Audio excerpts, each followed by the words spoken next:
teoría de control de la constitucionalidad en México. Como primer punto tenemos la introducción, el cual es precisamente en este contexto donde aparecen los medios de control constitucional, cuyo propósito es preservar la supremacía de la Constitución, garantizar los derechos humanos y mantener el equilibrio entre los diferentes poderes y niveles de gobierno. A lo largo de la historia mexicana, estos mecanismos han experimentado un proceso de evolución desde la creación del juicio de amparo en el siglo XIX, considerado como una de las mayores aportaciones en nuestro país al derecho comparado, hasta la importación de la acción de constitucionalidad y la controversia constitucional en la reforma de 1994. Se ha configurado un sistema de justicia constitucional cada vez más amplio y especializado, que es lo que a siguiente vamos a ver. Tenemos al órgano a cargo, el cual en México el control judicial de la constitucionalidad se encuentra principalmente en manos del Poder Judicial de la Federación, particularmente la Suprema Corte de Justicia de la Nación, la cual actúa como tribunal constitucional, conoce de acciones de la inconstitucionalidad, las controversias constitucionales y asuntos de trascendencia. De igual forma, tenemos a los tribunales colegiados de circuito y juzgados de distrito, el cual conocen del juicio de amparo y en casos concretos pueden desaplicar normas constitucionales. Procedemos con la procedencia del proceso, el cual está el juicio de amparo. Es un medio de defensa por excelencia. Protege a las personas contra las leyes y actos que violen la Constitución. Pueden ser promovidos por cualquier persona afectada. La acción de inconstitucional se promueve por órganos de Estado, partidos políticos o minorías legislativas. Busca invalidar una norma general contraria a la Constitución. Y también tenemos la controversia constitucionales. Se presenta entre órganos, poderes o niveles de gobierno cuando existe un conflicto de competencias. Su resolución también le corresponde a la Suprema Corte. En acción de inconstitucional tenemos naturaleza y objeto, el cual es el medio de control abstracto y concentrado para impugnar normas generales, constituciones locales, leyes federales o locales, reglamentos normativos con rango de ley, etcétera, etcétera. Por su contradicción a la Constitución, es decir, que va en contra. No se exige agravio individual. La legitimación y plazo están legitimadas entre otras minorías parlamentarias menos del 33% de integrantes de la Cámara respectiva, la CNDH, organismos de derechos humanos locales, el INE en materia electoral, partidos políticos con ciertos puestos y órganos constitucionales autónomos en su ámbito. Este generalmente debe promoverse entre los 30 días naturales y siguiente a la publicación de la norma impugnada. Esto nos menciona el artículo 105. En los efectos, la sentencia que declara invalidez produce efectos generales. Normalmente, a partir de la notificación y publicación, se requiere votación calificada del Pleno. En la controversia constitucional, la naturaleza y objeto nos menciona que el procedimiento para resolver conflictos competenciales entre poderes de la Unión, entre federación y entidades federativas, entre poderes de un mismo estado u otro estado o entre estados y municipio. Las medidas cautelares produce suspensión para evitar consumación irreparable mientras se decida a fondo. Es decir, que si aún no se llega a un acuerdo entre esas medidas cautelares para que no se siga afectando. En los efectos, si se declara la invalidez de la norma o el acto, los efectos suelen ser generales respecto al acto o disposición impugnada, al poder sobre la distribución constitucional de competencias.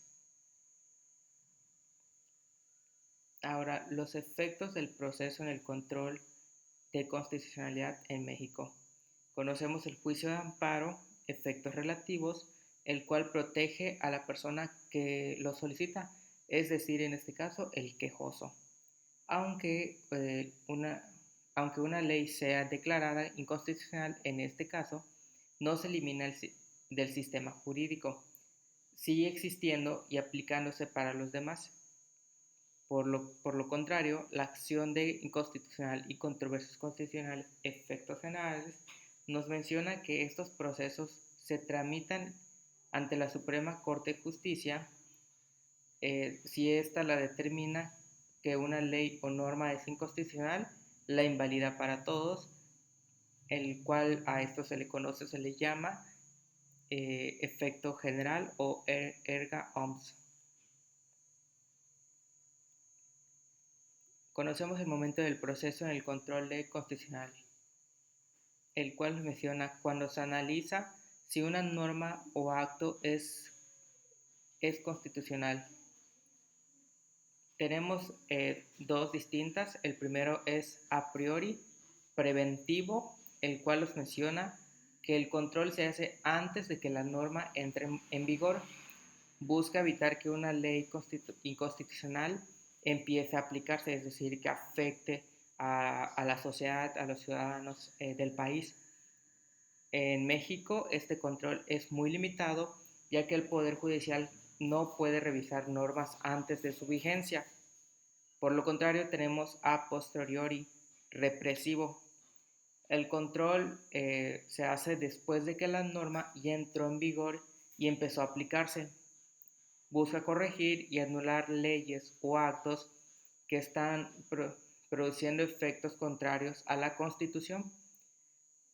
En este caso, nuestro sistema de defensa de derechos vulnerables y la corrección de leyes en aplicación, más que la prevención previa de la constitucional. Este es el que mayormente se usa.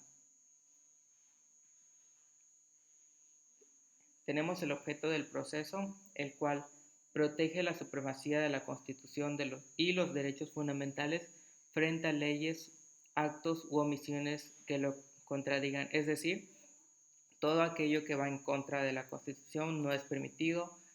Violaciones que hagan ya sean partidos políticos, ya sean servidores públicos, ya sea que se violen derechos humanos, pues en este caso ese es el objeto del proceso, que es proteger la supremacía de la Constitución. Ya casi por terminar, también conocemos el juicio de amparo, el cual, como mencioné en un principio, el amparo es una de las instituciones más emblemáticas del derecho mexicano y se ha consolidado como el medio de defensa por excelencia de los derechos humanos. Tiene como característica que sus efectos son en principio relativos e interpartes, lo cual nos menciona que protegen exclusivamente a la persona que lo promueve.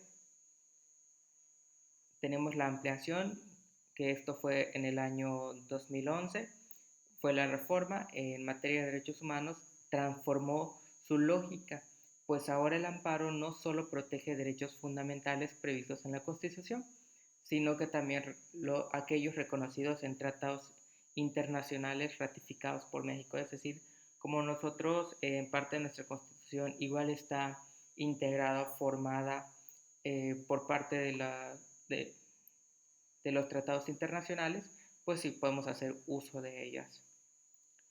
La figura de la Declaratoria General de la Inconstitucionalidad permite que en casos reiterados que la Suprema Corte expulse del sistema jurídico una norma inconstitucional, cerrando la brecha entre efectos relativos y efectos generales.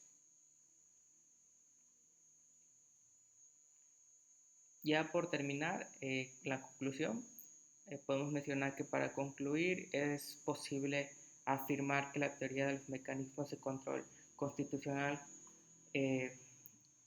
constituye uno de los pilares fundamentales del Estado constitucional y democrático del derecho mexicano.